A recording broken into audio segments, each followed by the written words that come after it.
రాష్ట్రం సంక్షేమం దిశగా దూసుకెళ్తుందన్నారు సీఎం రేవంత్. దేశానికి తెలంగాణ ఆదర్శంగా ఉండేలా రాష్ట్రాభివృద్ధి కోసం నిరంతరం శ్రమిస్తున్నామని తెలిపారు.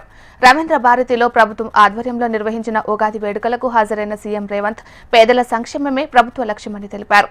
ఆదాయం పెంచి పేదలకు పంచాలన్నదే తమ ధ్యేయమన్నారు. ఈ విశ్వావసునామ సంవత్సరం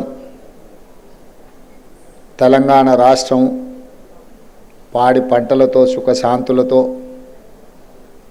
సంక్షేమము అభివృద్ధి సమపాలలో ఉద్యోగ ఉపాధి అవకాశాలు అందరికీ అందుబాటులో వచ్చే విధంగా అదేవిధంగా మన మిత్రులు బట్టి విక్రమార్క గారు ప్రవేశపెట్టిన బడ్జెట్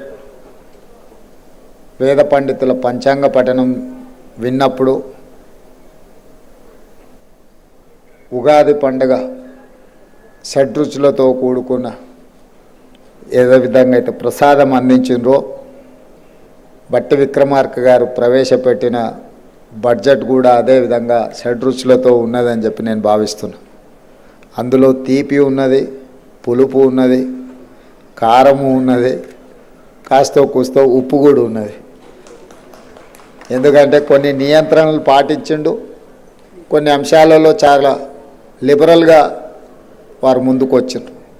యువత ఉద్యోగ ఉపాధి అవకాశాలు కల్పించడంలో కానీ రైతులు పండించిన పంటకు సంపూర్ణ సహకారాన్ని అందించి గిట్టుబాటు ధరలు ఇచ్చి పంటలని వ్యవసాయాన్ని ప్రోత్సహించాలని అదేవిధంగా పేదలకు వైద్యాన్ని అందించాలని నిరుపేదలకు విద్యను అందుబాటులోకి తీసుకురావాలని వారి బడ్జెట్లో విద్య వైద్యానికి వ్యవసాయానికి పరిశ్రమలకు ఉద్యోగ ఉపాధి అవకాశాల కల్పన కోసం అత్యధికంగా వారు నిధులను కేటాయించడం జరిగింది.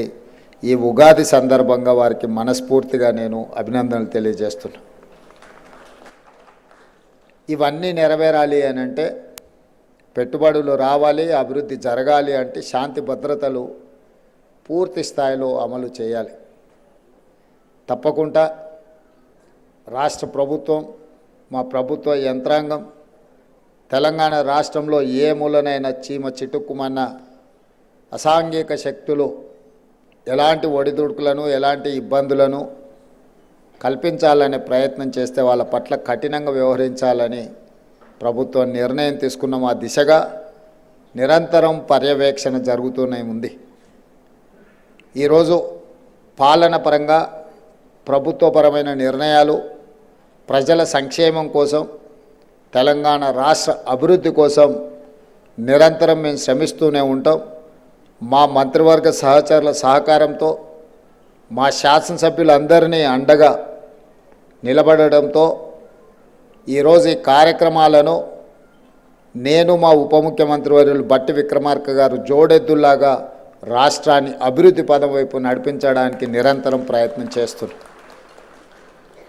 ప్రజల ఆశీర్వాదం, శాసనసభ్యులు అండగా నిలబడి మంత్రివర్గ సహచరుల సహకారం తీసుకొని ఈ తెలంగాణ రాష్ట్రాన్ని దేశానికే ఆదర్శంగా నిలబెట్టే విధంగా తెలంగాణ రైజింగ్ ఈ దేశంలోనే తెలంగాణ ఒక వెలుగు వెలగాలి, దేశ ప్రజలకు ఆదర్శంగా ఉండాలి.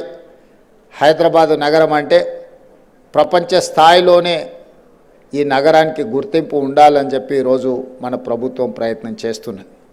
దాంట్లో భాగంగానే మూసీ ప్రక్షాళన కావచ్చు, రీజనల్ రింగ్ రోడ్డు కావచ్చు, ఇంకొక కొత్త నగరాన్ని ఒక ఫ్యూచర్ సిటీని ఈరోజు మనం నిర్మించుకోవాలనుకుంటున్నాం.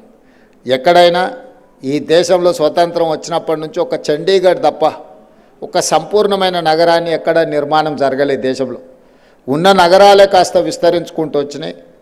ఆ విస్తరణ చేసిన నగరాలు అస్తవ్యస్తంగా మారడం వల్ల ఈరోజు ప్రపంచంలో మన గుర్తింపు గౌరవం వెనుకబడిన దేశంగా అలాగే ఉండిపోయింది.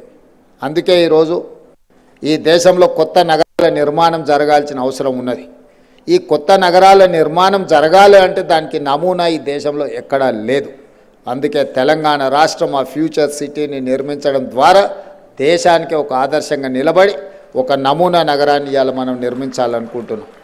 అది కేవలం జనావాస యోగ్యమైన నగరం కాదు, ఉద్యోగ ఉపాధి అవకాశాలు కల్పించుకుంటూ ఈ రాష్ట్రంలో సంక్షేమ పథకాలు అమలు చేయాలంటే అత్యంత వెనుకబడిన వర్గాలైన దళితులు, గిరిజనులు, ఆదివాసీలు, బలహీన వర్గాలు, మైనారిటీలు, మహిళలకు అవసరమైన సంక్షేమ అభివృద్ధి కోసం నిధులను సేకరించాలంటే అక్కడ పెట్టుబడులు రావాలి.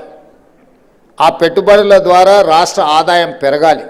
అందుకే అది ఒక పెట్టుబడుల నగరంగా, అక్కడ ప్రజలు నివసించే నగరమే కాదు, అక్కడ పెట్టుబడుల నగరంగా మారి అక్కడికి వేలాది కోట్ల రూపాయల పెట్టుబడులు తీసుకొచ్చి లక్షలాది ఉద్యోగ ఉపాధి అవకాశాలు కల్పించాలని ఈరోజు మనం ప్రణాళికలు సిద్ధం చేసుకున్నాం.